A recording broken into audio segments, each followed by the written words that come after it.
سنتهم فجعلنا من من ينفعنا من أمثال الأبصار في ديارنا الآخرة ثم إلى أرواح والدينا ووالديكم ومشايخنا ومشايخكم موادنا وموادكم مواد المسلمين الله يرحمه رحمة الله على الله افتح علينا على جميع الطلب العلم شركته العارفين فقهنا في الدين ويعلمنا التأويل ويهدينا الأسعى سبيل اجعلنا من العلماء العاملين اجعلنا من الناصر الناشرين لشريعة سير المنصرين بخير ولطف وعافية الله يخدمنا بحسنى وراضى عنا إلى حضرة النبي سيدنا محمد رسول الله صلى الله عليه وسلم الفاتحة.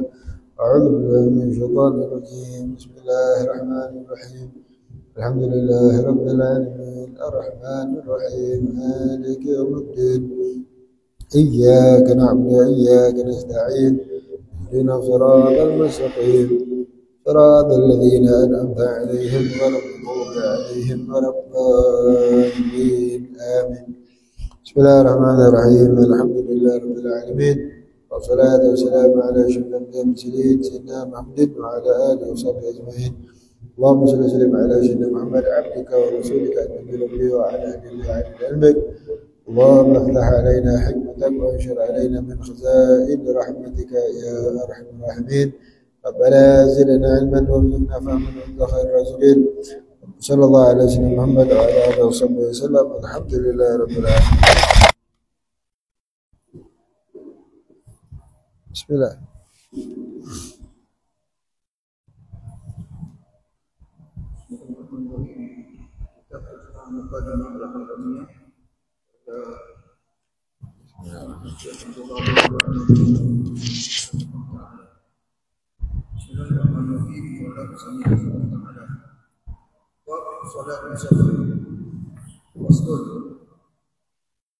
يجوز للمصور سفرا وأصل الزهر كمصرف شايع كعدين قضاء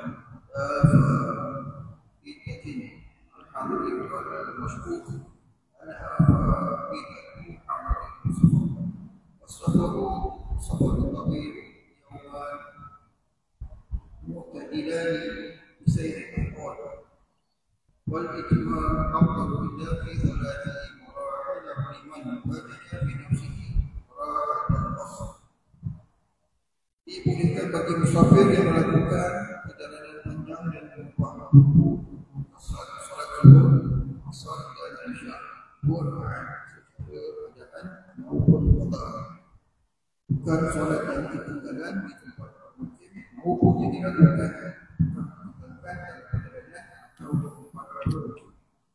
perjalanan teruslah perjalanan yang panjang selama 2 hari dan 2 malam. Yang lebih utama ialah menggenapkan solat kecuali dalam 3 malam dan bagi siapa yang kurang suka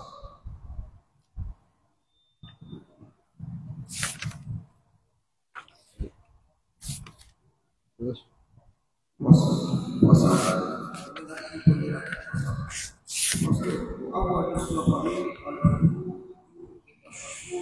fi sawarati wa min imrani a'udhu bi sabili ibala surah wa mujawaza wa yantahi safar bi surah wa ta'ini aw umrani kana ghayra musawwar wa bi niyyati al-ruju'i ila waqti وبوصول موضع والإقامة فيه مطلقا أو 4 أيام صحيحة أو نياحة لا تقتضي لا تمتد في المدة المذكورة وإن كان يتوقع قضاءها كل وقت ورخص إلى 18 يوما. Awal perjalanan adalah keluar dari batas kota, dari bangunan kota. Adapun awal perjalanan dari kota yang tidak berdinding, tetapi berbatasan dengan laut, ialah dengan naik kapal dan awal perjalanan bagi pengemudi. Beja-beja ialah melewati panggung yang terkumpul. Perjalanannya berakhir dengan sampainya musafir di batas kotanya atau bangunannya jika jika keduanya tidak terdiri atas. Dan musafir berniat balik ke kampung halamannya dengan sampainya dia di tempat dia bermukim jika ada setelah, atau tinggal selama 4 hari penuh, atau untuk menunaikan suatu keperluan yang tidak bisa selesai kecuali dalam waktu tersebut. Jika ia memilih untuk menyelesaikannya setiap waktu, maka diizinkan baginya hingga 8 hari. 18.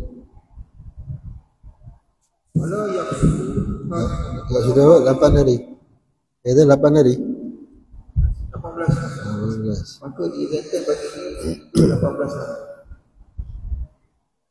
Walau yang suruh talibun, walau talibu talibin atau mimpin, la ya'rifu mawdu'a, wala zawjatun wa 'abdun la ya'rifani al-maqsid la ba'da marhalatayn.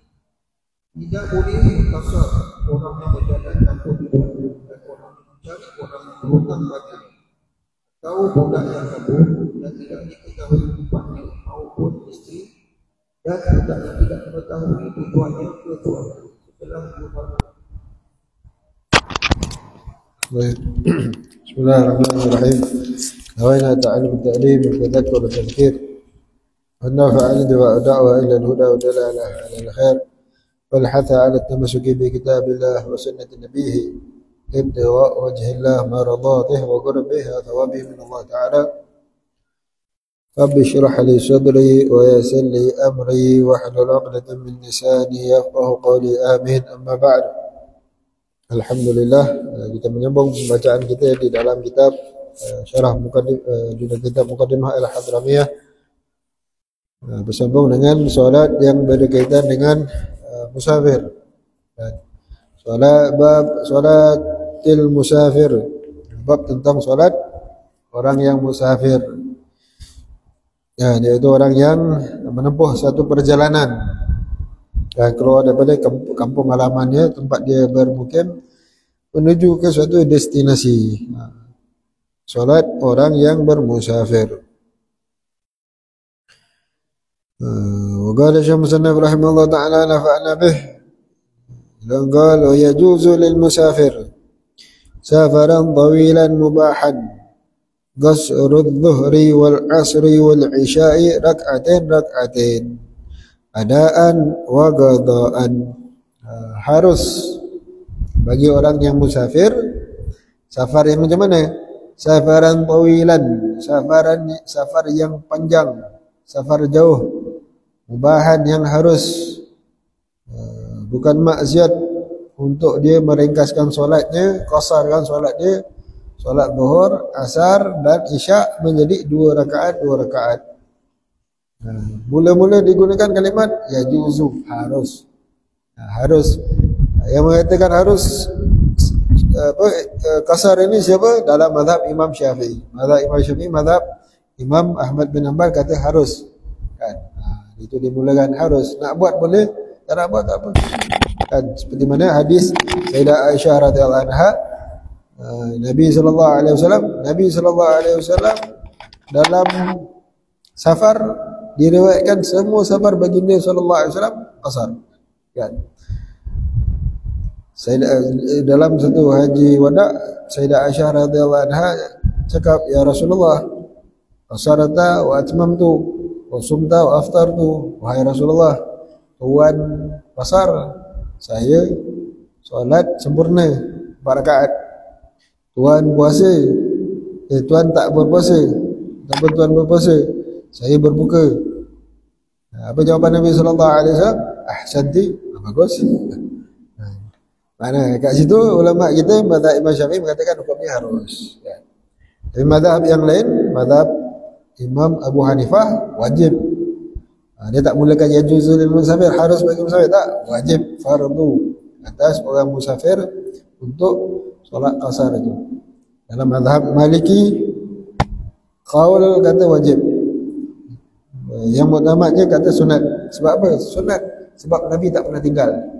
Setiap kali Nabi SAW bermusafir, baginda solat qasar. Maka di sisi mazhab kita Imam Syafi'i Mazhab Imam Ahmad bin Hanbal hukumnya harus. Nak buat boleh, tak nak buat pun tak boleh. Nak qasar boleh, nak sempurna pun boleh. Tapi kalau safarnya dah lebih 2 marhalah jadi 3, ketika itu afdal, sunat bagi dia untuk qasar. Sebabnya keluar daripada khilaf mazhab yang mewajibkan. Imam Abu Hanifah kata wajib qasar kan. Wajib qasarnya perjalanannya yang berapa? Perjalanannya 3 marhalah. 3 marhalah bukan 2. Jadi kalau kita perjalanan kita 3 marhalah, maka sunat di sisi kita untuk qasar. Kan tak jadi harus kan. Tak jadi harus. Ya, bukan sekadar harus saja tapi sunat bahkan afdal kan untuk keluar daripada khilaf. Afdal untuk dia qasar. Dan bagi orang yang dalam hatinya dia rasa tak senang dengan qasar, apa ni sembahyang ringkas-ringkas macam orang malas je, tak boleh kan. Awak tak suka qasar, tak suka, awak afdal untuk awak untuk qasar, untuk ubat penyakit hati tu kan. Sedangkan Nabi SAW mengatakan tentang solat qasar ni apa dia? Sadaqatun kan. Apa nama ayat ni, ayat cerita tentang qasar ni bermula ketika orang Islam dalam ketakutan kan. Dalam ketakutan perang di antara sebabnya kan, seperti mana firman Allah Subhanahu wa taala, wa a'udzu billahi minasyaitonir rajim, wa idza darabtum fil ardi falaysa 'alaikum junahun an taqsuru min as-salah kan. Ayat itu turun dalam keadaan khauf, sebab takut diserang musuh begitu. Lalu ada sahabat yang tanya kepada Sayyidina Umar, sekarang kita dah tak takut lagi, bolehkah kita nak qasar? Umar jawab, ya, aku pun datang fikir macam tu, dan aku pernah tanya Rasulullah sallallahu alaihi wasallam. Baginda sallallahu alaihi wasallam jawab apa dia? Ini sedekah daripada Allah Subhanahu wa taala yang Allah Subhanahu wa taala sudah terima, maka terimalah. Allah suka hamba-Nya menerima sedekahnya seperti mana menerima kesungguhan, azimah kan. Perkara yang itu ambil yang berat, yang kesungguhan terima. Keringanan hadiah daripada Allah pun, sedekah daripada Allah pun terimalah kan. Maka itu jadi kalau siapa dalam hati dia tak suka, bagi awak ni afdal untuk qasar, untuk ubatkan penyakit dalam hati itu. Maka yajuzu lil musafir, harus bagi orang yang musafir. Kalau tak safar tak boleh kan, tak safar tak boleh. Cerita tentang qasar ni untuk orang musafir saja. Kalau jamak ada kan, jamak untuk sebab hujan ada, jamak dengan sebab sakit atas pendapat Imam Nawawi boleh kan. Tapi kalau qasar untuk musafir saja. Safar yang macam mana? Safaran tawilan, safar yang jauh, lebih daripada 2 marhalah kan. Marhalatain fa akthar, safar yang 2 marhalah, iaitu dia keluar daripada kampung dia, tuju tempat yang dituju tu lebih 2 marhalah dan lebih kan. Tak mesti dia kena sampai. Dia keluar sempadan aja dah boleh buat qasar kan. Keluar sempadan aja dah boleh buat qasar. Tak mesti kena sampai dah 2 marhalah baru qasar. Tidak kan. 2 marhalah tu berapa jarak dia? Kalau sekarang punya fatwa berapa? 81, 82 kan. Kalau dulu 90. Kalau setengah kitab Arab 77 km. Hasil banyak pendapat kan. Dulu tempat kita ambil yang panjang, yang paling jauh 90. Tu ada pendapat 86, 82, 81. Kalau dalam kitab Takrirat 82 kan. Dalam kitab Takrirat Habib Zain 82 km. Kalau guru kita Habib Umar hafizahullah, beliau punya kiraan 77 kan, 77. Tapi biasa orang ambil yang lebih akhirnya jadi sampai 90 baik. Ala kulli hal. Jadi itu kiraan yang buat beza tu apa dia? Beza kiraan itu 2 marhalah. 2 marhalah bersamaan dengan berapa? Sebab itu berapa batu dan batu yang digunakan orang Arab zaman dulu, itulah batu yang digunakan zaman sekarang oleh orang putih kan. Itu yang diterima oleh orang putih itu batu zaman Arab. Mel kan, batu Hashimi, kiraan orang Arab punya, Bani Hashim punya kiraan yang digunakan oleh orang Arab, batu tu itulah yang menjadi penggunaan sampai pada kerajaan Andalusia diambil oleh orang barat, diteruskan oleh British, itu yang mereka guna miles kan, berapa batu kan, miles itu sebenarnya daripada orang Arab punya kiraan, sama kan.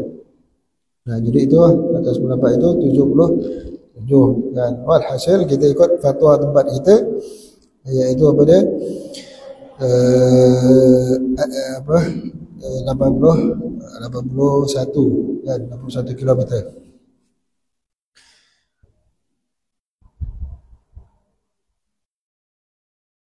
Dan sebagainya, sebagian kira buat perkiraan 2 marhalah, yakni dengan perjalanan 2 malam kan, perjalanan 2 malam kenderaan yang buat. Walhasil dengan sebab itulah ada perbezaan kiraan itu. Safaran tawilan 2 marhalah, walaupun dia belum sampai tapi dia dah keluar daripada sempadan. Mubahan yang harus kan, perjalanannya itu harus, termasuk perjalanan yang harus apa dia? Safar yang wajib. Safar yang wajib apa dia? Cari nafkah. Safar yang wajib tuntut ilmu fardhu ain. Safar yang wajib tunaikan fardu haji. Safar yang wajib nak bayar hutang kan. Termasuk yang wajib, yang sunat ziarah silaturahim. Ziarah safar yang sunat kan, banyak. Ziarah orang sakit, ziarah perkuburan kaum muslimin kan. Ada orang kata tak boleh ziarah kubur, tak boleh, bid'ah kan. Tak boleh ziarah kubur Nabi pun tak boleh.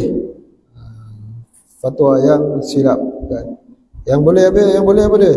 La tashaddur rihal illa, tak boleh bermusafir kecuali untuk 3 tempat. Habis kalau ikut hadis itu semua safar maksiat. Maknanya semua safar tak boleh qasar. Kalau ikut hadis itu lah, tak boleh safar melainkan 3 masjid aja. Habis kalau itu, kalau awak faham macam tu, maknanya semua safar haram kan. Semua safar haram, maksiat, tak boleh buat qasar. Sedangkan Nabi SAW pernah tak bermusafir? Nabi bermusafir ke mana? Ke Masjid Quba ya. Walaupun safar dekat, tapi Nabi keluar bermusafir ke Masjid Quba. Maka hadis itu salah faham dan tak kena macam itu, salah faham macam itu kan. Dan ulama tak ada yang mengatakan haram ziarah makam Nabi SAW. Ulama bahas sama ada wajib ataupun sunat. Ulama khilaf wajib tak wajib kan. Ulama dulu khilaf wajib tak wajib ziarah makam Nabi kan. Khilafnya kat situ. Tiba-tiba datang haramnya, khilafnya apa ni? Haram pula, jauh lagi kan. Baik. Ini termasuk safar yang wajib, safar yang sunat, safar yang harus, bahkan safar yang makruh. Boleh kan. Yang penting bukan safar haram. Safar makruh seperti apa dia? Dia bermusafir untuk buat benda makruh kan. Bermusafir untuk buat benda makruh, maka safarnya itu makruh. Seperti apa dia benda makruh? Jual kain kapan kan. Ulama bab bisa jual kain kapan hukumnya makruh.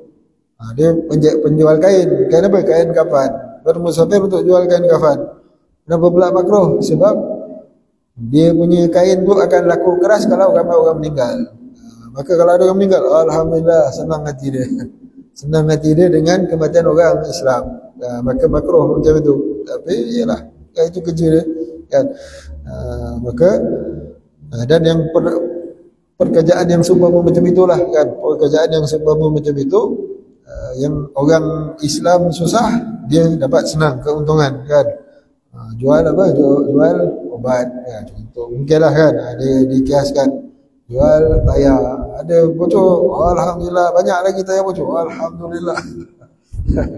Lagi banyak tayar bocor, lagi suka dia. Dan Allah alam hasil yang ditunjukkan contoh ulama dalam kitab itu kain kafan, jual kain kafan. Tapi penting tak? Perlu tak jual kain kafan tu? Ya, mestilah orang nak pakai kain kafan kan. Maka boleh. Kalau dia bermusafir untuk benda itu, maka hukumnya harus kan.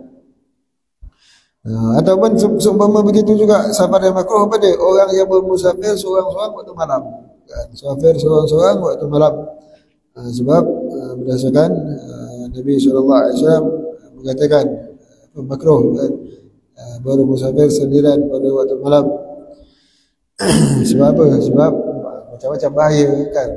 Tayar bocor tengah jalan malam ke apa, diganggu kan, syaitan dan sebagainya kan. Maka itu maka dari sisi ulama begitu makruh. Tapi sah tak boleh tak dia nak buat qasar? Boleh. Hukumnya harus. Hukumnya boleh untuk dia buat qasar. Yang tak boleh apa dia? Yang tak boleh ialah safar haram. Safar maksiat. Ada 3 jenis safar. Safar maksiat, safar tempat tujuannya itu maksiat. Dengan safarnya itu maksiat. Seperti apa dia? Perempuan yang keluar tak minta izin suami. Suami dia tak bagi, dia pergi juga. Maka haram.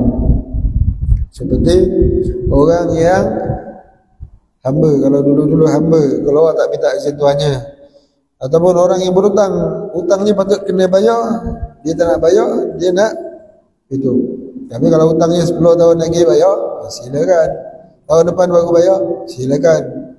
Hutang dia patut dah kena bayar, tapi dia tak nak bayar. Dan safar dulu, dia kata, maka awaknya safar ni haram, awak tak boleh buat qasar ketika dalam safar. Kalau nak safar juga, safar itu haram, maksiat. Kalau nak bermusafir, pergi jumpa tuan hutang, cakap dengan dia, saya nak musafir, izinkan saya. Boleh, safar lah kan. Dan awak dia doakan, apalah kan, masih dia izinkan. Saya tangguhkan bayar hutang dulu kan. Baik, silakan. Begitu. Jadi kalau macam tu dah minta izin, dia musafir boleh bayar, dia boleh lambatkan bayar hutang, dia boleh buat solat qasar. Tapi kalau tak ada, sebelum nampak tuan hutang, baik cabut dulu. Kan kena ni kan, kena tangkap ke apa, dia tak bagi keluar kan, maka cabut dulu, siap-siap kan, lari daripada itu. Maka maksiat.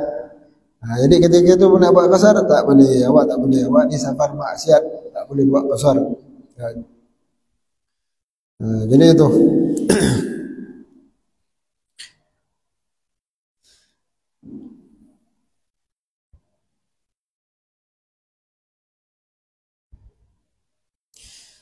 Maka dia boleh buat qasar apa dia? Sembahyang zuhur, asar, isyak, sembahyang yang 4 rakaat, boleh diringkaskan jadi 2 kan. Rakaatain. Walaupun solat yang diulang, tadi dah solat zuhur dah, dia nak ulang lagi sekali, pun boleh buat qasar lagi sekali kan. Walaupun sembahyang sunat kan, dah sunat lah jadinya kan, ulang solat berjemaah, tapi tetap boleh buat 2 rakaat kan. Adaan wa qadaan, baik sembahyang itu tunai ataupun qada. Kan. La fa'idatil hadar wal mashkuki anha fa'idatu hadarin aw safar. Jadi baik sembahyang yang tunai ataupun sembahyang yang qada. Baik qada sekarang, baik qada yang kemarin. Tapi qada itu solat yang ditinggalkan ketika safar. Kan. Dia baru ingat, yang kemarinnya safar tertinggal solat.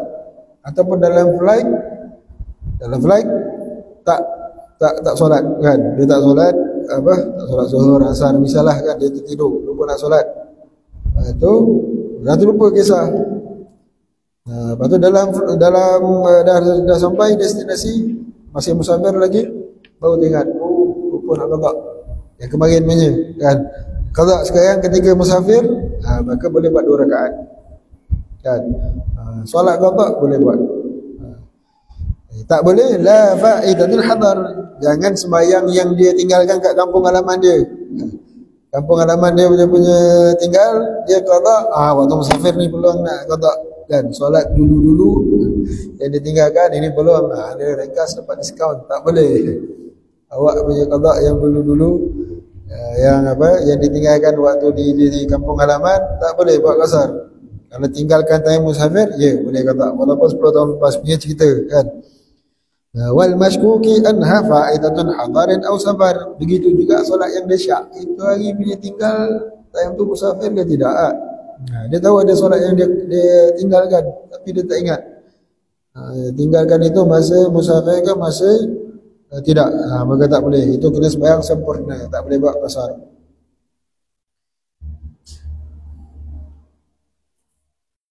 Baik, kemudian wasafar.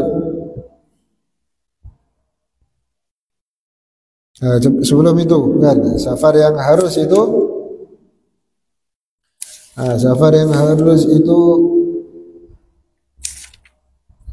tak pernah dia deh.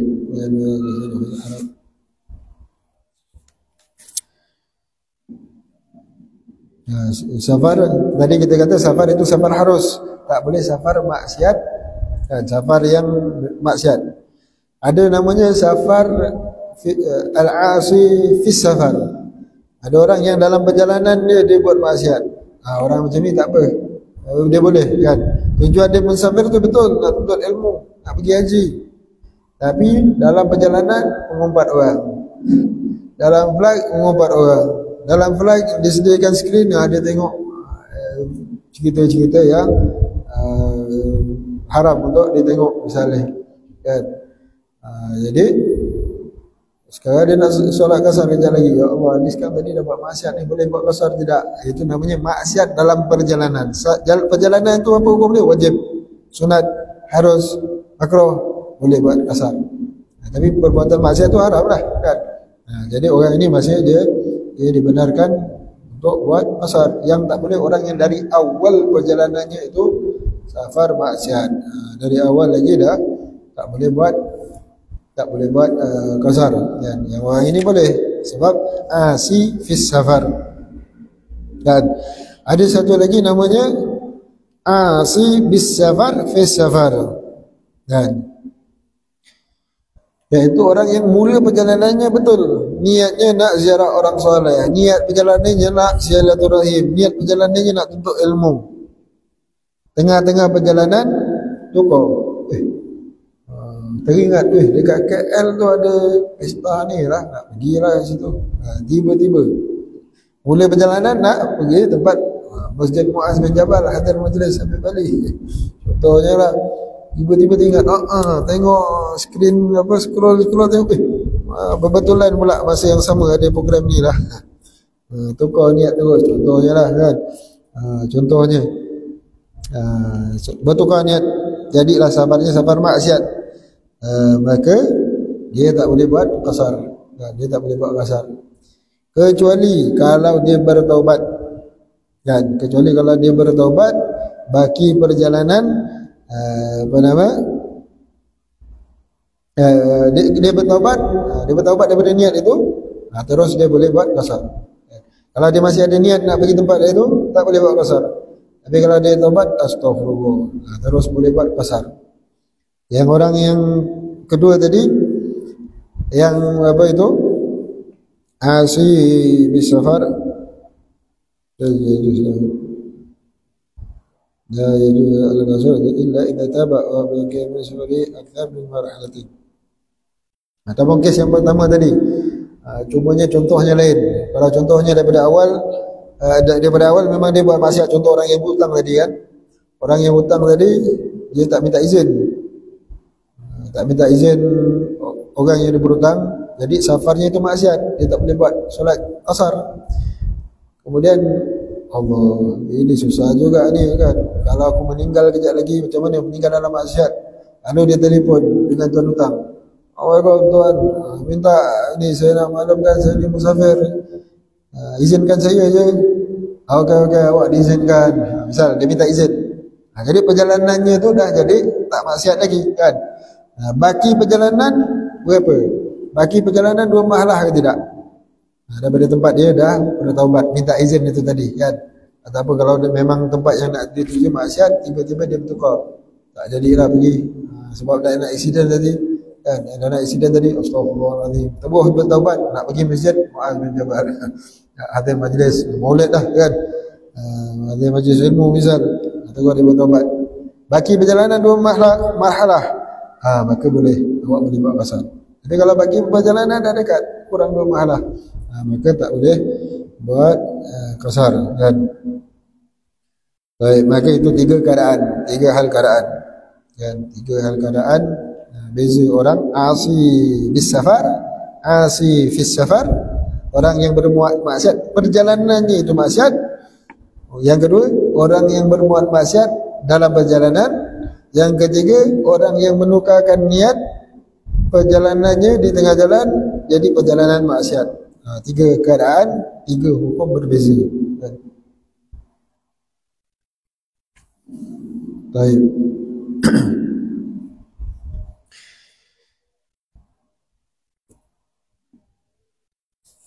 Kemudian wasafar at-tawil, safar yang jauh itu ialah yauman mu'tadilan bisir al-afdal. Ialah perjalanan yang jauh ialah perjalanan 2 hari yang sebenarnya dengan kenderaan yang berat itu. Ataupun kiraannya apa dia? Kiraannya 81 kilometer. Wal itmam afdal, solat sempurna itu lebih afdal, kecuali illa fi 3 marahil, kecuali pada 3 marhalah. Dan sebab apa? Sebab keluar daripada khilaf mazhab Imam Abu Hanifah yang mengatakan wajib kan. 3 marhalah maka afdal buat qasar kan. Dan bagi orang yang waliman wajada fi nafsihi karahatal qasar, dan bagi orang yang dalam hatinya ada rasa benci, tak suka dengan melakukan qasar, maka obatnya dia kena obat kan. Sebab orang yang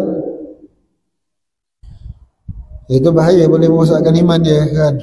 Maka dia kena obat. Ini siapa yang buat ini? Nabi SAW.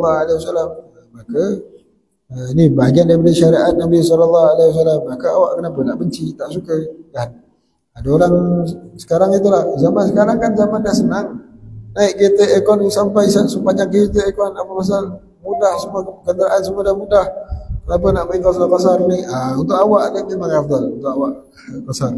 Ini bukan cerita mudah tak mudah, ini hadiah daripada Allah SWT, sedekah. Ini diizinkan oleh syariat kan. Dalam syariat membenarkan, maka benar. Awak nak buat, awak nak termasuk nak buat tak buat, harus. Di sisi mazhab kita harus. Tapi kalau untuk awak, afdal awak buat untuk obat penyakit hati itu. Soalan? Tak ada. Kemudian faslun wa awal safar. Kemudian fasal yang berikutnya tentang di mana mula safar kan? Di mana bermulanya safar untuk bolehnya solat qasar kan? Bermula untuk solat qasar. Wa awal safar ya al-khuruju minas sur fil musawwarah, keluar daripada kota bagi orang yang punya kota dinding, kubu. Kalau zaman dulu ada kota kan, macam kota Formosa kan. Dulu-dulu ada kota, kawasan yang berkota. Kalau di Tarim dulu ada pintu gerbang lah kan, pintu gerbang. Ataupun kota. Kalau kat Shibam sekarang masih ada. Bandar Shibam itu sekeliling itu di kota kan, kota. Untuk menghalang daripada musuh, serangan musuh dan sebagainya. Maka keluar daripada kota itu dah bermulalah safar bagi bandar ataupun tempat yang punya kota kan, dinding. Tapi kalau kota dah tak ada, tapak ada kan, dulu kat sini ada kota, ada pintu gerbang tu kan. Kalau tak ada, wa minal umran, keluar daripada kawasan bangunan kan, keluar daripada bangunan perumahan kan. Kalau kawasan perumahan, kawasan penempatan kampung, kalau dalam kampung itu rumah yang terakhir. Kalau rumah itu bersambung dengan kebun yang terakhir, yang sehingga kawasan hutan. So, kalau dulu-dulu lah kan, itu kaedah dia kan. Perumahan yang terakhir nisbah kepada kampung itu, ataupun pokok-pokok kebun-kebun orang kampung itu yang terakhir. Dah keluar daripada situ, barulah bermulanya safar dia. Wa minal umran ma'ar rukubi safinah fima la sura lahu, fi safinati, bagi kawan yang tak punya itu, kalau tepi pantai menghala ke laut, dia mula meninggalkan itu, dah bermulalah safar dia, maka bolehlah dia solat qasar langsung. Tapi kalau dia lalu pesisir pantai, misal dia naik daripada JT, ferry daripada Muar tu kan, JT tu dia akan lalu pesisir sungai, masa tu belum boleh lagi. Tapi bila dah sampai hujung muara tu, menuju ke lautan luas, ketika itulah bermulalah qasar dia, dia boleh bermula safar dia, bermula safar. Kemudian wa mujawazatul al-hillah, berkeluar daripada kawasan perumahan bagi wayantahi, begitu. Kalau tempat perumahan pendudukan manusia, keluar daripada rumah-rumah, walaupun rumah sebiji rumah yang terakhir, di situlah bermulanya. Tapi kalau zaman sekarang rumah dah berterusan kan. Kat situ khilaf. Dalam masalah ni ulama khilaf, banyak pendapat kan. Ada banyak pendapat. Kalau ikut kaedah asalnya macam itu, maka kalau kaedah asalnya macam ini, itu yang ulama berfatwa, kalau seseorang itu duduk kota Jeddah kan, dari satu penjuru ke satu penjuru dah 2 mahalah dah, tapi tak boleh buat kasar. Sebab apa? Imrannya dekat, bangunannya bersambung kan? Walaupun perjalanan 2 mahalah, sebab rumah sentiasa ada perumahan itu kan. Itu satu pendapat yang ketat lah kan. Kalau sebab suasana dah berubah, zaman dulu mudah. Sama kalau ada jembatan, keluar daripada jembatan kan, keluar daripada sungai, sempadan itu. Kalau ada sempadan mudah, keluar daripada sempadan. Walhasil banyak pendapat dalam masalah ini kan.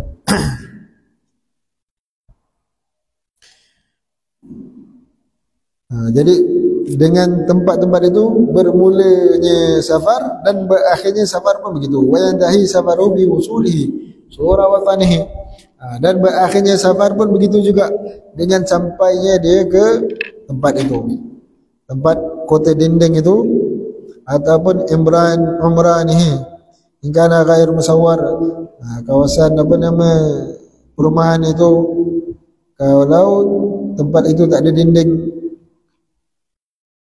kan, maka itu di antara berakhirnya safar.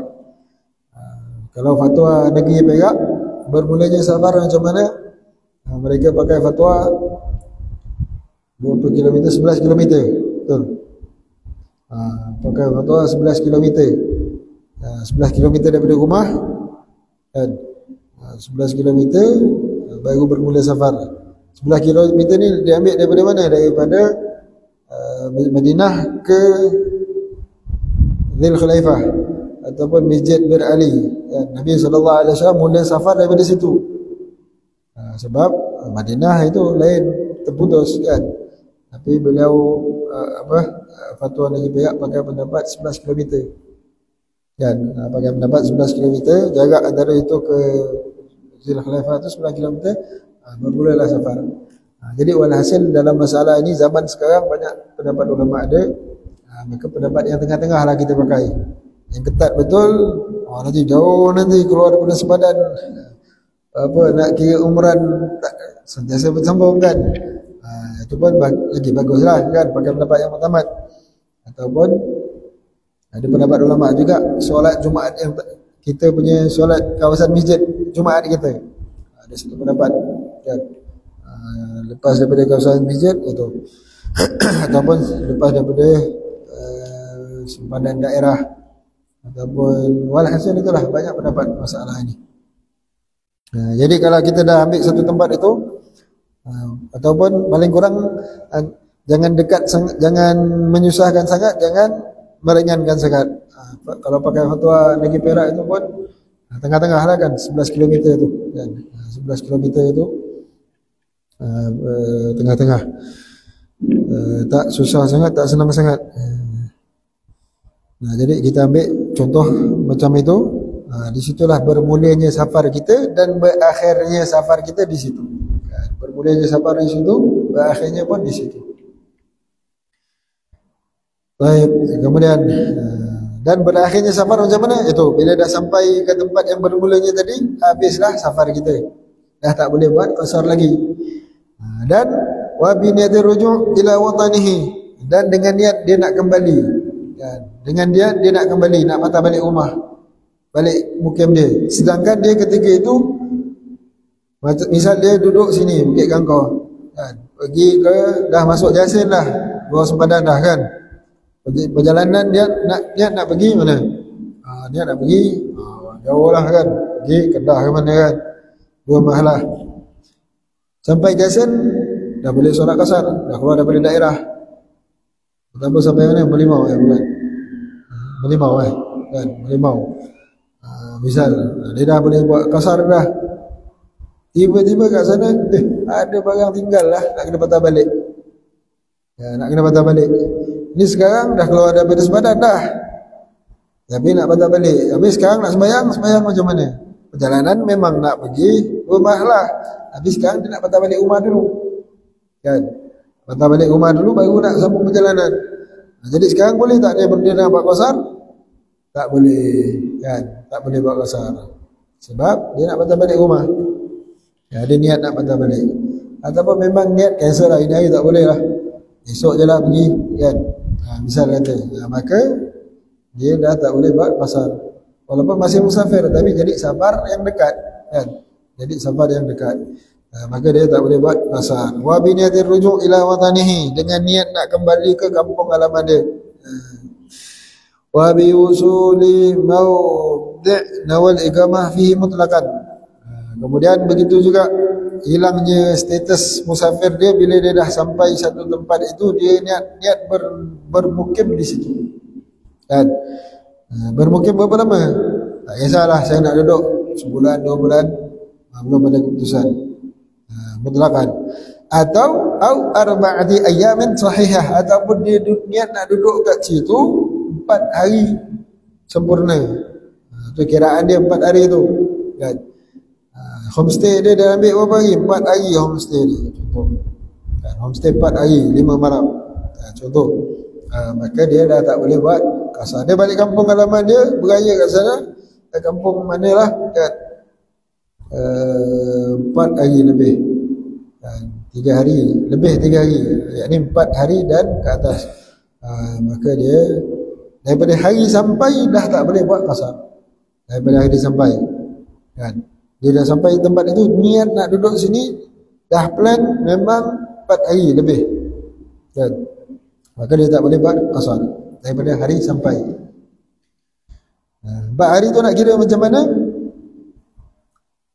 Contoh dia sampai KL siang.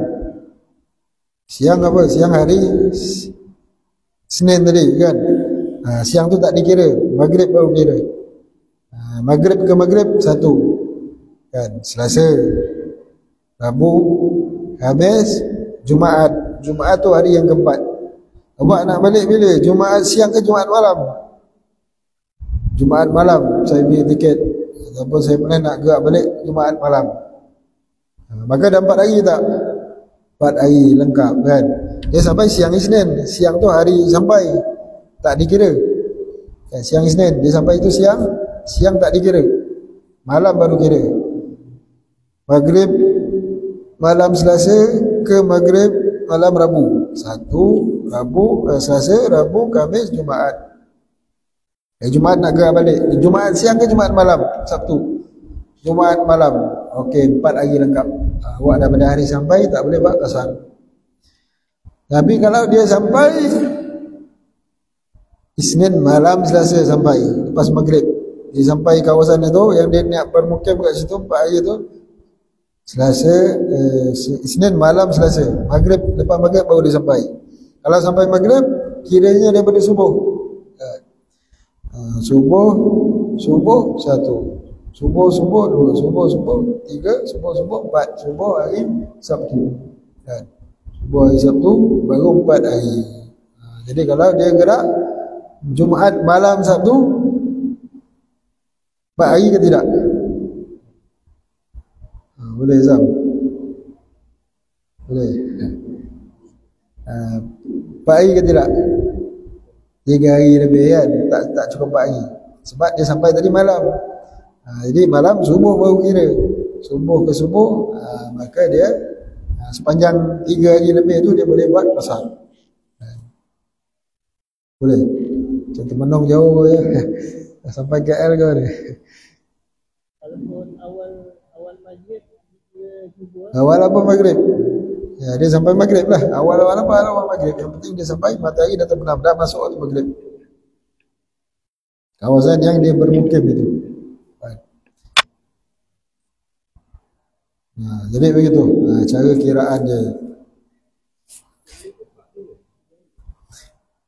4 hari. Niat duduk itu 4 hari lengkap. Tak boleh kasar. Tapi kalau 3 hari lebih, boleh.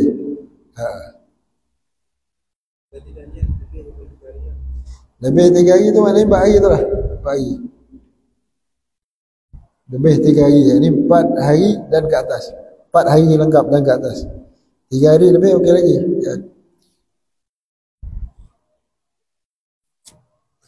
Baik, kemudian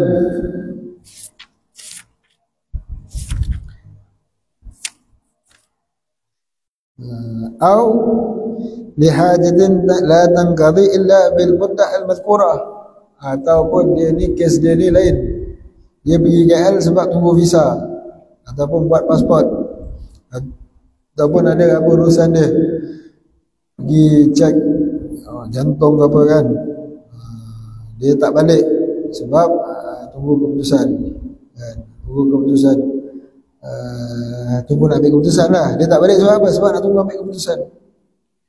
Jadi bila keputusan tu mungkin boleh jadi esok, dia tunggu, tak siap lagi, dia tunggu lagi. Jadi dia tambah dia punya safar tu, dia tambah dengan sebab kemungkinan esok, kemungkinan esok, kemungkinan esok. Jadi boleh sepanjang tu dia boleh buat kasar sampai bila? Sampai 18 hari. Tapi kalau doktor kata awak tak payah tunggu sini lah, memang lambat lagi, minggu depan baru datang balik semula, baru siap. Kalau dia dah tahu daripada awal tak boleh lah kan. Tapi kemungkinan esok kan, kemungkinan esok tunggu je lah kan. Ataupun kemungkinan bila kemungkinan tak tahulah bila. Esok boleh jadi, lusa boleh jadi, tulat boleh jadi, awak tunggu aje lah. Boleh jadi esok, boleh jadi lambat lagi. Jadi kalau dia tunggu boleh buat qasar sepanjang itu dan sampai 18 hari. Lebih 18 hari dah tak boleh dah buat qasar. Tunggu je lah kan. Tapi tak boleh buat qasar. Jadi itu yang memutuskan sama dia itu kan. Au li hajatin la tanqadi illa bil mudda al madhkurah wa in kana yatawaqqa qada'aha kull waqtin. Bila kemungkinannya, bila hari-hari ada kemungkinan untuk tertunainya apa nama itu.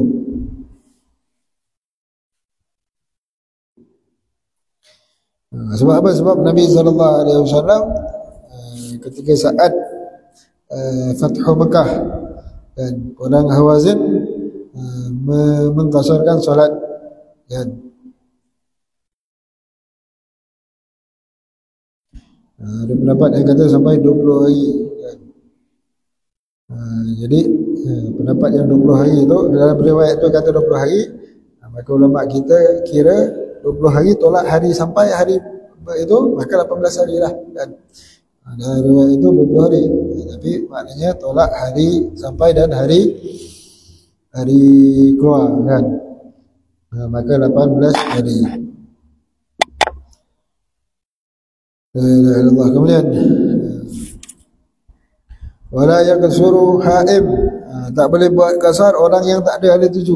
Nak pergi mana? Jalan-jalan kan, tak ada hala tuju. Ni nak jalan ke mana? Tak boleh, tak tahu. Ataupun orang yang mencari hamba dia yang hilang, ataupun hamba yang lari, tak tahu hala tuju kan. Begitu juga isteri dan hamba yang tak tahu ke mana nak pergi ni, melainkan setelah 2 marhalah. Isteri dia, suami bawa jalan, isteri tak tahu. Pekerja ataupun orang gaji pun tak tahu. Ni bosnya bawa pergi mana ni kan. Awak siap-siap barang. Ni perjalanan kita ke mana? 2 marhalah ke tidak? Hala tuju tak tahu kan, tak tahu hala tuju. Boleh jadi dekat, boleh jadi jauh. Dia tak boleh buat qasar kecuali setelah jauh dah ni, dah 2 marhalah dah ni kan, baru boleh buat qasar. Isteri, hamba saya, orang gaji, sama lah cerita ni kan. Yang tak tahu ada tuju, melainkan setelah dah 2 marhalah, mana agaknya suami nak bawa ni kan. Bawa honeymoon rupanya jalan jauh-jauh kan. Misalnya katalah kan, tapi dia tak beritahu. Boleh jadi pergi dekat, boleh jadi pergi mana, tak tahu. Awak siap-siap aja kan. Misalnya kata, rupanya lebih 2 marhalah, lepas dah lebih baru dia boleh buat qasar. Cumanya ada lagi syarat tambahan. orang yang tersesat.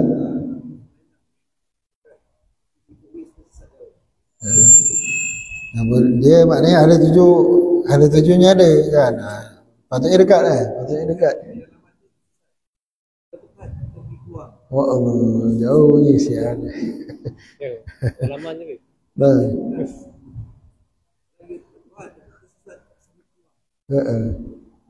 Nah itu kalau dah ternyata dua mahalah boleh lah. Lebih dua mahalah boleh lah. Illa ba'da marhalatin kan. Lebih dua mahalah boleh lah kan. Cuma di sini ada syarat tambahan. Syarat tambahan apa dia? Syarat tambahan untuk orang yang nak kasar ini apa dia? Syarat sah kasar kan. Setengah kitab senaraikan terus.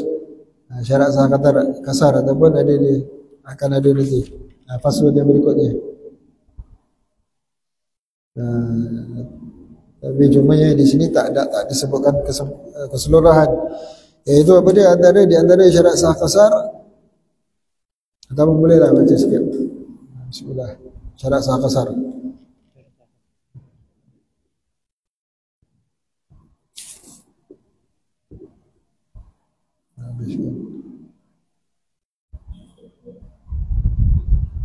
Kata dalam kitab seterusnya pasal syarat-syarat kasar. Faslun wa syurutul qasdi al-ilmu bijawazi wa an la yaqtadiya bi wala fi safar wa an yanyawi al-qasra fil ihram wa an yaduma safaruhu min awwali salati ila akhiriha. Syarat mengkasar ialah tahu tentang bolehnya mengkasar, tidak menjadi makmum dari imam yang menggenapkan solatnya dan imam yang diragukan apakah ia musafir. Hendaklah ia berniat mengkasar ketika mengucapkan takbiratul ihram dan perjalanannya berlangsung terus sejak awal solat hingga akhirnya. Baik, di sini ada disebutkan 5 syarat sah kasar kan. Tapi kalau betul yang sempurnanya ataupun muktamadnya ada 11 syarat sah kasar. Yang tak disebutkan di sini tapi ada dibawakan dalam syarah. Syurutul qasri. Syarat sah kasar ada 11. Yang kalau di sini dulu al-ilmu bi jawazi. Pertamanya hendaklah dia tahu ada ilmu tentang harusnya kasar. Kan bukan dia tak tahu. Apa ni solat ringkas-ringkas ni. Tapi best juga. Dia pakai ikut aja kan. Dia pakai ikut aja, dia tak tahu boleh dari segi hukum syariat. Dia tak tahu, maka tak boleh dia. Kena belajar sikit kan. Kena belajar terangkan ni dalam bab syariat dibenarkan untuk kasar. Barulah dia tahu kasar ada namanya solat kasar kan. Maka kalau dia tak tahu, dia pakai buat aja tak boleh kan. Wala yaqtadi bi mutammin. Jangan dia ikut imam yang solat sempurna. Imam solat sempurna. Walaupun bagi solat 2 rakaat. Walaupun bagi solat tinggal bagi salam aja kan. Imam tu tinggal nak bagi salam aja. Dia nak buat kasar. Wah, dia ikut imam. Awak tahu tak imam ni solat apa? Tak tahu. Ataupun dia tahu. Kan, dia tahu imam tu memang sembahyang sempurna. Maka tak boleh ikut. Kalau ikut imam yang tak tahu tu, dia kena buat sempurnakan solat dia kan. Ni masalah ni banyak berlaku dekat inilah kan RNR. Dia pakai ni semua musafir ni, dia pakai ikut aja, dia tak tahu. Tak boleh kan. Kecuali kita angkat takbir sama-sama dia. Imam ni kalau imam buat kasar, aku kasar kan, misal. Maka barulah boleh begitu kan. Tapi sebaiknya imam istiharkan. Kita akan buat solat kasar ya. Kita akan buat solat jamak dan kasar ya kan. Imam istiharkan, sepatutnya begitu. Lebih baik, lebih jelas. Boleh jadi imam tu solat qada subuh. Ya, jadi orang tak tahu kan. Ini imam kasar, dia pakai ikut lah kan. Imam qada subuh, dia nak solat kasar, boleh tidak? Tak sah kan. Tak boleh kalau dia tahu. Tapi kalau dia tak tahu, dan kacau juga. Jadi itu sebab imam kena istiharkan. Tak boleh walaupun baki solat imam solat zuhur, baki dah tinggal bagi lagi 2 rakaat dia nak ikut, tak boleh kan. Wala yaqtadi bi mutammin, jangan dia ikut imam yang solat sempurna. Wala bimashkukis safar. Begitu juga orang yang tak diketahui akan dia itu musafir, kan. Ini keadaan dia ni musafir ke, dia ni memang bekerja kat sini, kan. Tak tahu. Dia ni musafir ke bukan, tak tahu. Tak boleh ikut. Kecuali orang yang musafir, kita kenal dia, ni sama-sama safar dengan kita, satu bas dengan kita, bolehlah kita ikut dia. Tidak, ni orang mana kerja kat sini mungkin boleh jadi. Jadi tak boleh, kan. Mesti ikut orang yang itu. Kemudian kita tak tahu orang itu nak qasar ke tidak, kita boleh ikatkan. Kalau imam qasar, aku qasar, kan. Musafir kita memang kenal, imam ni memang musafir. Tapi adakah imam tu nak buat qasar ke tidak, kita ikatkan. Kalau imam musafir, aku qasar, aku qasar. Sekali imam qasar, boleh lah. Sekali imam sembahyang sempurna 4 rakaat, terus je lah ikut imam. Tak boleh dia nak mufarakah pula, tak boleh. Dia kena sempurna ikut imam. Kemudian wa ayyadul qasra fil ihram, wajib dia berniat untuk qasar itu ketika takbiratul ihram, ya. Kalau terlupa ataupun syak, tak boleh dia teruskan. Dia kena solat sempurna 4 rakaat. Tadi niat tak ketika takbiratul ihram, tadi niat tidak? Tak ingat lah. Tak ingat, sempurnakan 4 rakaat, kan. Wa yadumu safaruhu min awali salati ila akhiriha. Hendaklah safarnya itu berterusan daripada awal sampai akhir, kan. Uzur itu kekal ada pada dia. Contohnya apa dia? Tengah solat dia niat qasar dah. Tengah solat tiba-tiba teringat api lupa nak matikan, kejap lagi nak patah balik rumah. Dia dah solat kat Jasin tadi, patah balik rumah lah, kan. Dia lupa nak ambil barang misal, maka ni kejap lagi nak patah balik rumah. Sekarang bila dah niat nak patah balik rumah, safarnya tu dah terhenti, terputus, kan. Maka dah niat qasar, sempurnakan 4 rakaat, kan. Lain cerita dia dah solat, dah salam, bagi assalamualaikum warahmatullahi, baru tinggal nak patah balik rumah. Solat dah selesai, perlu tak dia nak solat lagi? Dah selesai, baiklah, tak perlulah, kan. Maka itu 5, kan. Tambahannya lagi ialah hendaklah solat itu solat yang 4 rakaat. Solat 3 rakaat, 2 rakaat tak boleh. Kemudian hendaklah dia qasad tempat yang tertentu. Dia tahu mana dia nak pergi, kan. Walaupun dia tak tahu lagi dia nak pilih area mana, tapi dia tahu. Misal dia nak pergi Kedah. Kedah awak nak pergi mana? Nak pergi Citra ke, Yan ke? Tak tahulah. Yang walhasil saya nak pergi kat sana, area belah sana misal kata. Dia dah tahu dah area tertentu, cumanya tak tahu apa, tak tahu yang mana satu misal, boleh. Tapi dia tu, awak nak pergi mana ni? Tak tahulah mana motor dia bawa, itulah saya pergi. Dia tak tahu ada tuju, tu tak boleh, kan. Mesti dia dah tahu ada tuju, area mana, tempat yang nak dituju tu ada. Sabar itu sabar yang harus, bukan maksiat. Kemudian hendaklah sabar itu tujuan yang betul. Ada tujuan yang betul, tapi kalau tujuan yang tak betul, tak boleh. Seperti apa dia? Seperti dia nak melancong, seperti nak tengok-tengok tempat orang. Awak nak pergi sana buat apa? Pergi sana. Saya tak pernah tengok dalam banyak-banyak negeri kat dalam Malaysia ni, saya tak pernah sampai Kedah, contohnya lah, tak pernah sampai Perlis. Nak tengok harum manis kat sana tu macam mana? Sana je betul boleh tanam, kan. Apa sebab tempat saya tak boleh tanam? Contohnya lah, kan. Apa tujuannya? Sahaja je, tak berhati apa pasal tanah sana lain. Contohnya lah, kan. Awak nak berniaga ke, nak tanam ke apa? Tak ada, sahaja je nak tengok. Tujuannya apa dia? Tujuan tak betul, apa? Pasal sahaja nak tengok. Apa tujuan? Alasan yang tak betul, tak ada itu. Kecuali kalau diiringkan dengan niat yang baik, niat yang soleh, kan. Melancong sebab apa? Saya nak melancong sebab nak tenangkan ni, stres lah, hari-hari kerja saja, kan. Tusafiru tasihhu, kan. Ada di hadis kalau tak silap, ataupun begitu kata-kata orang soleh, kan, ataupun mafhum hadis Nabi sallallahu alaihi wasallam, lebih kurang apa dia? Bermusafirlah keadaan saya kalian akan sihat, kan. Safar di antara jalan untuk sihatkan badan, sihatkan minda, kan. Bila dia berjalan, maka dia dapat angin yang baru, angin yang segar, kan. Dia punya stres-stres hilang, kan. Kalau niat dia bermusafir macam itu, khair, bagus. Niat dia melancong, untuk niat yang baik.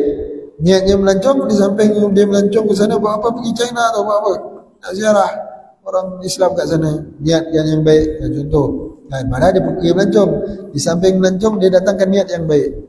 Ketika itu boleh kan. Tapi kalau sahaja nak tengok-tengok, tak pernah saya sampai ni sana, nak tengok itu, nak tengok ini kan, maka kalau itu bukan tujuan yang betul kan. Maka kalau begitu tak boleh qasar kan. Safar tu sabarlah harus, tapi tak boleh qasar sebab tak ada tujuan yang betul kan, macam sia-sia. Tujuan yang betul tijarah, walaupun berniaga, walaupun makruh tadi, itu tujuan betul, dia nak cari nafkah kan. Tapi ini tak, saja-saja nak tengok-tengok, saja nak buang-buang duit kan. Maka tak boleh, kecuali datangkan niat yang baik barulah boleh. Safar ni mesti 2 rumah lah, kemudian mesti dia dah lebih daripada sempadan daerah, sempadan bermula safar itu tadi, tahu hukum itu, kemudian dia berterusan safar, niat ketika ihram, jaga niat daripada yang menafikan safar itu, berubah niat, dan jangan mengikut orang yang solat sempurna. Maka itu 11 syarat sah qasar. Wallahu a'lam bishawab. Marhaba. Ana ada 3 soalan. Yang pertama, kalau mula awal-awal tak niat safar. Awal-awal tak niat safar. Awal-awal tak niat safar. Tapi pertengahan tu, Tapi dia dah bermusafir. ya? Dia dah bermusafir dah, cuma tak ada niat. Awal-awal ada, contohnya daripada masa 18 di Muar. Dia tak niat safar. Lepas tu tiba-tiba ada masjid yang Melaka. Tu boleh tak? Boleh kosong. Daripada Muar ke Melaka berapa? Daripada 18 pergi Muar tu dalam 30 km. Lepas tu tiba-tiba nak pergi Melaka. Melaka tu 50 km. Dah jadi 80 kan kalau daripada awal tadi. So macam mana boleh kosong? Sebab awal-awal ni tak ada niat kosong apa. Ikutkan ini, dia hendaklah daripada awal dia ada qasad muayyan kan, tempat yang tertentu. Tiba-tiba tak ada plan, tiba-tiba kat tengah jalan tu baru ada plan pula nak ke Melaka. Wallahu a'lam bishawab. Yang kedua, dia solat kosong dia tangguh. Kalau dia qasar, Dekat rumah dah masuk waktu asar. tak, Tapi dia nak tangguh untuk solat kosong tengah jalan. tempat lain. Boleh. Boleh begitu. Walaupun waktu dah masuk, kejap lagi lah, kita dah luar sempadan, baru kita jamak dan qasar. Boleh. Boleh. Yang ketiga, seseorang tu dia solat Jumaat, dia masuk ketika rakaat yang kedua. Tapi tak sempat Tomat Mina rukuk bersama imam. Macam mana? So lepas solat Jumaat tu, boleh tak dia kosong solat zuhur? Kosong tak solat zuhur? Kosong solat zuhur. Sebab awalnya dia tak sempat Tomat Mina. So kiranya kena 4 rakaat Imam sembahyang sempurna kan? Imam sembahyang Jumaat tu sempurna. Imam solat Jumaat sempurna. Dia musafir, tapi dia sembahyang Jumaat. Tapi dia terlepas daripada rokok bersama imam, tak dapat tamak ninah. Dia wajib sempurnakan solat Jumaat zuhur 4 rakaat. Habis dia nak, dia musafir, saya alang-alang buat niat qasar lah. Niat qasar mesti ketika takbiratul ihram. Satu, dah tak lepas dah. Satu lagi dia ikut imam yang solat sempurna, dah tak boleh kan? Imam solat sempurna, walaupun dia niat nak qasar, imam solat sempurna tak boleh kan? Maka dia tak boleh, dia kena sempurnakan 4 rakaat zuhur dan 4 rakaat. Lepas tu dia nak buat jamak dengan asar, dia nak sembahyang asar 2 rakaat, itu boleh lah asar. Jadi yang kes tadi tak boleh, dia kena sembahyang sempurnakan 4 rakaat. Wow, alam bismillah. Baik.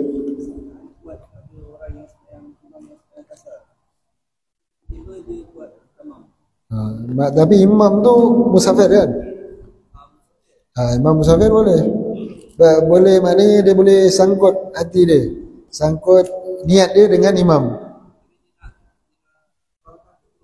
Tak boleh mufarakah dah, dia kena sempurnakan 4 rakaat. Sempurna 4 rakaat. Bukan, memang daripada awal dia niat kalau imam qasar aku qasar. Sekali imam tak qasar, jadi dia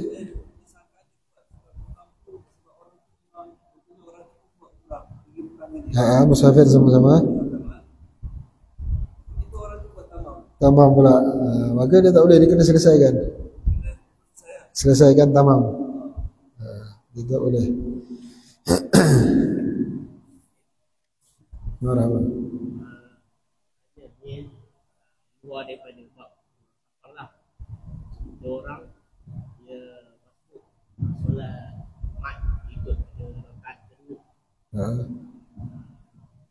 Lepas rakaat kedua imam bagi salam, dia terus tambah satu lah. Dia tambah satu, dia maknanya dia dapat 1 rakaat dengan imam.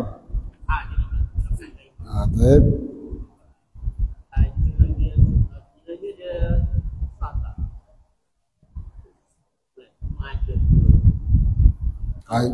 Jadi syaratnya dia mesti sekurang-kurang dapat 1 rakaat. Dapat 1 rakaat, walaupun pada rakaat yang kedua imam solat Jumaat, rakaat yang kedua rakaat dia dapat tumakninah rakaat bersama imam, maknanya dapat 1 rakaat kan. Maka dia boleh selesaikan Jumaat dia 2 rakaat aja lah. Tapi tidak, dia imam tengah rakaat ni, dia sampai imam pun bangun. Kan? CP lagi ataupun tak dapat tumakninah, rakaat itu tak dikira, ataupun dia syak tadi dapat tak dapat, maka hukumnya tak dapat. Kan? Kalau dia syak dapat ke tak dapat, hukumnya tak dapat, dia kena selesaikan 4 rakaat solat Jumaat. Kalau yang dia dapat 1 rakaat tu dia tak perlu. Dia dapat 1 rakaat, dia selesaikan 2 rakaat. Lagi 1 rakaat, 2 rakaat saja Jumaat. Tak perlu buat 4 rakaat. Tak perlu. Kan? Allah alhamdulillah. Marah masyaallah. Bagi orang yang kalau seperti majlis di Sangka, orang luar pergi Sangka, dia ada jemaah asal. Kalau jamak tu ada ringan sikit, tapi kalau kasar tu tak boleh.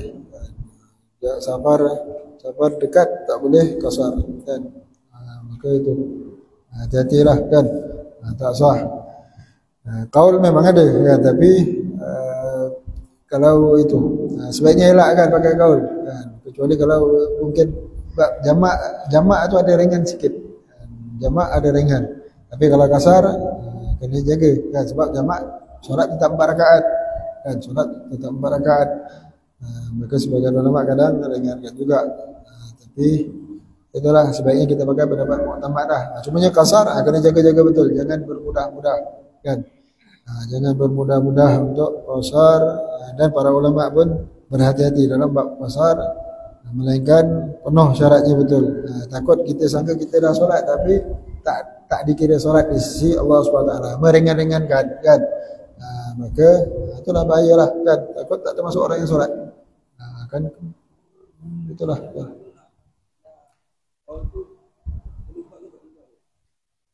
Kalau kita bertaklid bolehlah, kalau kita memang bertaklid, kita berani nak bertaklid kan. Bagusnya elak kan. Bagusnya elak kan. Pakai pendapat mu'tamad kan. Sekali-sekala lain kan, sekali-sekala lain. Allah alam bisawab. Azam alai situ solat tadi. Kalau Jumaat tadi, Jumaat kalau nyebatan ni kan berdosa. Membatalkan solat yang dia dah masuk dalam solat fardu, dia batalkan dosa. Dan solat fardu haram dibatalkan. Solat sunat makruh dibatalkan. Jadi selesaikan je 4 rakaat tu. Besar fadilat solat Jumaat kan. Teruskan bismillah. Kitab Jumaat.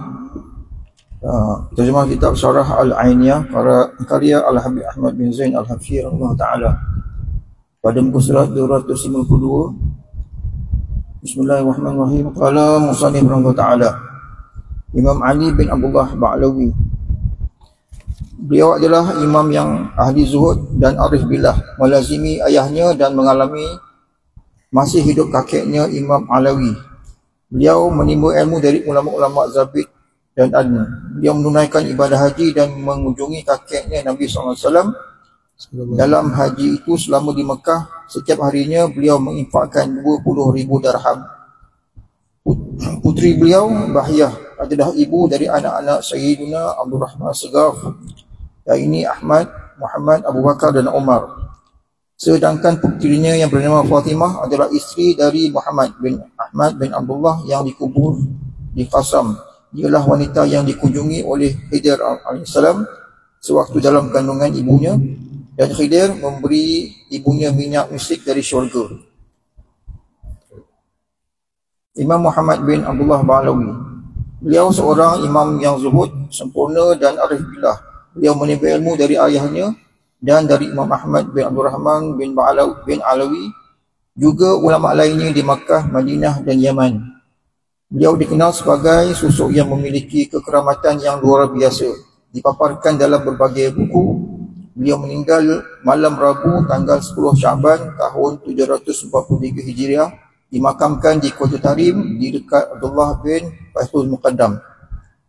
Syekh Abdullah Ba'lawi merupakan salah satu dermawan yang terkenal dan ulama yang besar. Beliaulah yang pertama kali dijuluki sebagai syekh dalam keluarga Ba'lawi. Setiap tahunnya beliau menunaikan ibadah haji, padahal penduduk Tarim melihat beliau di kotanya. Beliau seorang petani, dan bila ada yang mengatakan pekerjaanmu kurang bagus, beliau menimbang hal ini pada diri beliau dengan wajah yang prihatin dan menganggapnya suatu kekurangan pada dirinya terhadap Allah SWT. Cerita ini disebutkan oleh Al-Faqih Abdul Rahman bin Hasan yang tinggal di daerah Raidah, Mishtash, pensyarah kitab Jami'ul Mukhtasarat, dan ia memujinya. Syekh Abdullah Ba'lawi menimba ilmu fiqh dari Al-Faqih Al-Imam Ahmad bin Abdul Rahman bin Alawi Syahid Ibad, dan dari Al-Faqih Abdullah bin Ibrahim Bab Pusyair. Sedangkan bidang ilmu lainnya beliau menimba ilmu langsung dari ayahnya dan kakeknya Al-Faqih Muqaddam. Beliau juga memakai baju sufi dari mereka. Imam Muhammad bin Ali Maula Dawilah, beliaulah seorang tokoh mahaguru dan pembesar para sufi yang membuat akal orang-orang keheranan akan cahaya dan rahsia beliau. Al-Imam Al-Arif Billah Jamaluddin Abu Abdillah Muhammad bin Ali bin Alawi bin Sayyidina Fathul Muqaddam. Para mahaguru di antaranya Al-Imam Segaf mengatakan, pijakan pertama bagi Imam Muhammad bin Ali Maula Dawilah di dasar bumi, sedangkan pijakan yang satu ini berada di tiang Arash. Sebutan Dawilah adalah nama tempat daerah beliau di Baibahar, Hadramaut. Suatu hari beliau pernah mendengar sebuah seruan, "Turunlah dan bangunlah rumah di sekitar mata air ini, kerana sungai ini berasal dari air sungai syurga. Air sungai ini melewati bahagian bawah makam Nabi Hud AS. Kunjungilah tempat itu dan ambillah barakahnya." Setelah itu beliau datang ke sana dan membangun sebuah daerah yang dikenal dengan Dawilah. Yang menceritakan kisah ini adalah putera beliau sendiri, Syekh Abdul Rahman Segaf. Beliau dikenal sebagai sosok yang mendapat keajaiban saat menerima pancaran cahaya ilahi, yang terkadang jasad beliau dapat bergoyang seperti air. Suatu hari dikala beliau mengalami hal ini, beliau terkena tusukan seperti sebuah jari yang menimbulkan lubang di tubuhnya, dan lubang itu tetap melekat di tubuh beliau hingga hari wafatnya. Ketika meninggal dunia, tubuh beliau bergetar hingga terlintas di benak anaknya. Kalau orang ahli sufi yang meninggal tidak demikian keadaannya. Seketika itu juga beliau mengungkap di isi hati anaknya sambil membuka mata dan berkata, "Hal ini hanyalah zikir dalam hati." Syekh Abdul Rahman Segaf berkata, "Ayahku berkata, aku mengenal pada diriku 3 hal. Aku tidak benci kematian kerana di dalamnya terdapat pertemuan dengan kekasihku, iaitu Allah SWT. Aku tidak takut miskin kerana aku yakin bahawa apa yang ada di sisi Allah lebih dekat daripada apa yang ada di tanganku, dan aku tidak benci tamu meski aku harus bermalam dalam keadaan lapar. Menjelang wafatnya beliau mengucapkan dua bait syair ini. Sesungguhnya rumah yang engkau diami tidak membutuhkan lampu cahaya. Wajahmu yang menjadi harapan merupakan bekal kami di hari engkau mendatangi manusia dengan berbagai bukti. Sejak masa kecilnya beliau sudah memiliki kekeramatan yang luar biasa. Di antaranya, suatu kali beliau dikurung oleh guru ngajinya bersama teman-temannya dalam sebuah ruangan. Di sana beliau menampakkan buah-buah kurma dan beberapa ekor belalang bakar. Mereka memakannya hingga kenyang. Lalu mereka memperlihatkan sisanya kepada si guru. Suatu kali sebuah alat milik tukang besi patah lalu dibawa ke hadapan beliau, dan cukup beliau meludahinya, alat tersebut sudah tersambung kembali berkat air liurnya. Sebuah kapal layar mengalami lubang bocor di tengah lautan India, sedangkan beliau kala itu berada di kota Syahir. Cukup beliau menutupi lubang itu dengan bajunya, dan kemudian beliau memeras baju tersebut. Ternyata air laut keluar dari bajunya. Suatu kali ketika paman beliau, Syekh Abdullah Balawi, mengunjunginya, tubuh beliau bergetar. Setelah tenang, waktu itu telah dikumandangkan iqamah untuk solat, lalu beliau langsung menunaikan solat tanpa wuduk kembali. Ada sebagian orang yang mengingkari beliau akan hal ini dengan alasan bahawa wuduk beliau telah batal. Beliau menjawab, demi zat Allah, sungguh aku telah meminum, aku telah berwuduk dari telaga Kautsar. Beliau membuktikannya dengan menggerakkan janggutnya dan meneteslah air darinya. Lalu beliau mengatakan, sebenarnya telah turun padaku anugerah kebesaran ilahi yang semana bila diembun oleh gunung, pasti hari ini membuatnya hancur lebur. Melihat hari ini Al-Faqih Ali bin Salim yang tadi mengingkari salat beliau kerana dianggapnya tanpa wuduk, menjadi terheran-heran. Dia sendiri seorang salihin dan termasuk murid Syekh Abdullah Ba'alawi. Pernah diceritakan suatu hari beliau mendatangi rumahnya sambil memegang tiangnya dan berkata pada si isi rumah, bawalah keluar seluruh isi perkakasnya dan keluarlah kalian darinya. Mereka pun melakukan perintah beliau. Setelah itu beliau melepasi tiang rumah sambil menjauh, dan ternyata rumah itu runtuh, tetapi mereka telah selamat. Putera beliau, Syekh Abdul Rahman Segaf berkata, ayahku pernah berkata padaku, suatu kali aku jatuh sakit, tiba-tiba dua orang malaikat datang kepadaku sambil membawa timba yang berisi minuman yang warnanya lebih putih dari susu. Aku meminumnya hingga kenyang dan ternyata rasanya lebih manis dari madu. Aku bertanya, dari mana minuman ini? Keduanya menjawab, ini dari mata air salsabil, yakni di syurga. Putera beliau yang bernama Alawi berkata, aku pernah menanyai ayahku tentang ritual kumpulan ahli tasawuf mendengarkan bacaan qasidah sama. Beliau menjawab, tidaklah kami bangun dan bergerak di dalamnya, melainkan telah kami hilangkan dunia dan akhirat dari hati kami. Pertama yang nampak adalah dunia, lalu kami hilangkan. Selanjutnya muncullah akhirat, lalu kami hilangkan. Setelah kami hilangkan keduanya, tiada yang tersisa kecuali Allah SWT dalam hati kami. Disitulah yang ada dalam hati kami. Imam Ali berkata, ayahku berkata, pada mulanya kami berzikir kepada Allah dengan menggabungkan lisan dan hati. Lalu hilanglah huruf-huruf pada lafaznya. Lalu hilanglah bacaan lisan dan tersisa adalah secuil cahaya dalam hati yang terhubung kepada Allah SWT. Dikala beliau membaca ayat-ayat tentang siksa Allah, lisan beliau tidak bergerak, seakan-akan bara api terlihat pada kedua bibirnya, tanda kemerahan bekas terbakar. Bahkan bila Al-Quran diambil darinya saat membaca, beliau tidak merasakan, dikarenakan beliau benar-benar konsentrasi di dalamnya. Beliau selama 20 tahun solat subuh dengan sisa wuduk solat isya. Meski telah meninggal dunia, terkadang masih saja terlihat di alam nyata. Beliau pernah berkata, tidaklah aku membeli sesuatu melainkan barang itu berkata padaku, belilah aku. Beliau berkata, aku pernah bermimpi melihat Nabi SAW memakaikan aku pakaiannya, sedangkan beliau SAW duduk di atas jubahku. Terkadang keluarganya menjumpai beliau di kota Tarim dan Ajiz, padahal beliau berada di kota Syahir. Riwayat kehidupan beliau masih banyak. Keadaannya selalu dihiasi oleh hal-hal yang luar biasa. Aku pernah mendengar guru kami penyusun qasidah ini mengatakan, Syed Muhammad bin Ali ini memiliki sesuatu rahsia yang tidak dimiliki oleh orang lain. Beliau dilahirkan di Kota Tarim, tumbuh di sana dan hafal setengah Al-Quran. Tetapi bila ada orang yang salah bacaannya pada bahagian yang setengah lainnya, beliau yang membenarkannya.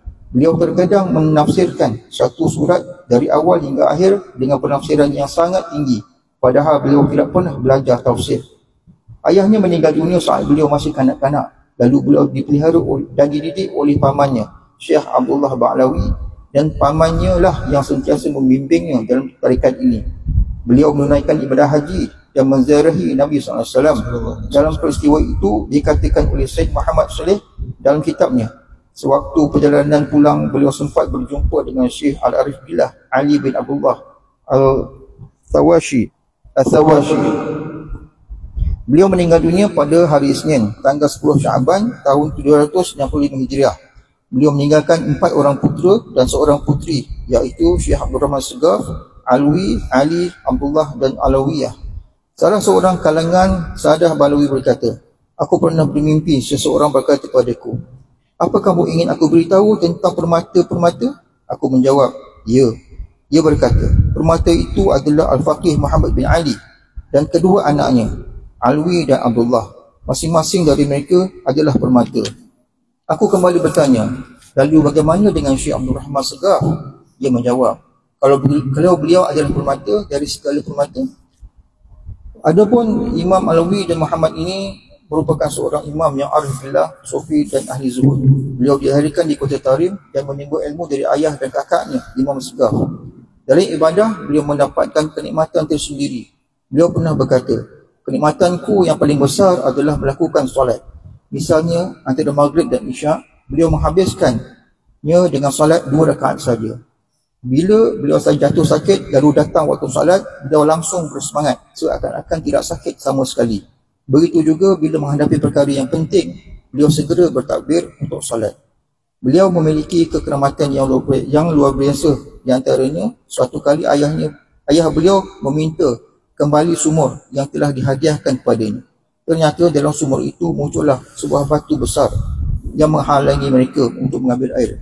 Setelah dikembalikan padanya, batu itu hilang. Alhamdulillah. Kita bila dengar kisah lewat orang-orang salihin, dan Allah SWT kurniakan kita kecintaan kepada mereka dan kita menerima berita-berita, cerita-cerita mereka, karamah-karamah mereka yang luar biasa kita terima, kerana sampainya cerita ini daripada orang-orang yang fiqah, orang-orang yang dipercayai dalam perkara itu pun harus pada akal dan perkara yang harus berlaku, dan ternyata telah banyak berlaku pada orang-orang saleh. Yang kita tolak ialah cerita keramat yang ditokok tambah oleh orang-orang yang tak fiqah, orang-orang yang suka tambah-tambah cerita. Itu yang kita tolak. Perkara itu harus berlaku, tapi orangnya tak fiqah. Dan Habib Umar ke Indonesia jadi burung terbang, tambah-tambah cerita. Maka cerita-cerita yang ditokok tambah ni orang yang tak fiqah kita tolak. Tapi ini cerita sampai orang-orang yang fiqah. Bagi kita tengok perkara harus, dan memang banyak berlaku dah. Banyak berlaku. Macam mana Dalail Khairat pun ceritanya karamahnya siapa, budak kecil aja punya karamah. Dan kolam airnya dalam, dia baca doa ke apa, ludah ke apa kat telaga tu, air naik, ambil air daripada situ. Kan ini seorang alim, subhanallah, budak kecil pun punya keramah macam ini. Kan ini cerita keramah budak-budak kena kurung dengan guru, sebab silap apa sikitlah kan agaknya. Kena kurung, boleh ada korma pula, ada belalang bakar, siap dapat makan lagi, belanja kawan-kawan lagi dalam kurungan. Kan keramah budak-budak kan. Masya-Allah kan. Daripada itu, daripada kecil lagi dah gitu. Maka ini cerita orang. Mudah-mudahan Allah SWT kurniakan kecintaan kepada para salihin. Kita baca kisah mereka, mudah-mudahan kita di inna dzikra salihin tanazzalu rahmah kan. Jika sebut nama orang soleh itu orangnya rahmat. Bila sebut nama orang soleh, umpama macam ada deringan pada mereka, macam handphone mereka berbunyi. Kita sebut nama mereka, bacakan riwayat kisah mereka, umpama macam telefon mereka berbunyi. Oh, si fulan ni kumpul kat sini, sebut nama mereka disebut. Dan mudah-mudahan kita dikenali oleh mereka, dapat syafaat mereka insya-Allah. InsyaAllah, amin. واختم لنا بالحسنى وراض عنا وإلى حضرة النبي سيدنا محمد رسول الله صلى الله عليه وسلم. الفاتحة. أعوذ بالله من الشيطان الرجيم. بسم الله الرحمن الرحيم. الحمد لله رب العالمين الرحمن الرحيم مالك يوم الدين إياك نعبد وإياك نستعين اهدنا الصراط المستقيم صراط الذين أنعمت عليهم غير المغضوب عليهم ولا الضالين. بسم الله الرحمن الرحيم الحمد لله رب العالمين اللهم صل على سيدنا محمد لمن صلى عليه وصل على سيدنا محمد لم يصل عليه صل على سيدنا محمد كما تحب أن يصلى عليه صل على سيدنا محمد كما أمرت أن يصلى عليه يا الله بها بالمصطفى يا الله بها واغفر لنا يا سيدي ما قد مضى يا الله رضا بالمصطفى يا الله رضا واغفر لنا يا سيدي ما قد مضى يا الله رضا بالمصطفى يا الله رضا واغفر لنا يا سيدي ما قد مضى. ربنا انفعنا بما علمتنا رب علمنا الذي ينفعنا رب فقهنا وفقه أهلنا وقراباتنا في ديننا وعن الكبر والأنثى وذكر ربي وفقنا ووفقه بما ترضي قولا وفعلا كرما وارزق كل حلالا دائما وحلا أتباع العلماء نرضى بالخير واتقى كل شر ربنا اصلح لنا كل شؤون واقربنا رضا منك العيون واغفر عنا ربنا كل ديون قبل ان تاتينا رسل المنون واغفر استرها انت اكرم وستر صلاة الله تغشى المصطفى من الحق دعانا والوفاء بكتاب فيه للناس شفاء وعلى الآل الكرام الشرفاء والأصحاب صحابه اللهم اهدنا بهداك واجعلنا ممن سار في رضاك ولا ولنا وليا سواك وتجعلنا ممن خلق امرك وعصاك حسبنا الله ونعم الوكيل ولا حول ولا قوة إلا بالله العظيم. يا ربنا اعترفنا بأننا اعترفنا وأننا أشرفنا نصاب أشرفنا فتب علينا توبة لنفك لسام حوبة واستر لنا العورات وسائر الأوقات واغفر لوالدينا ومولودينا والأهل والإخوان وسائر الرجال وكل ذي محرم أو جيرة أو صحبة والمسلمين أجمع يا ربي واسمع فضلا وجودا منا يا باكتساب منا بالمصطفى رسولي نظى بكل سولي بالمصطفى رسولي نظى بكل سولي بالمصطفى رسولي نظى بكل سولي صلى وسلم عليه أفضل حبيب والحمد لله والحمد لله بترك وتناهي سبحان ربك رب العزة عما يصفون وسلام على المرسلين والحمد لله رب العالمين.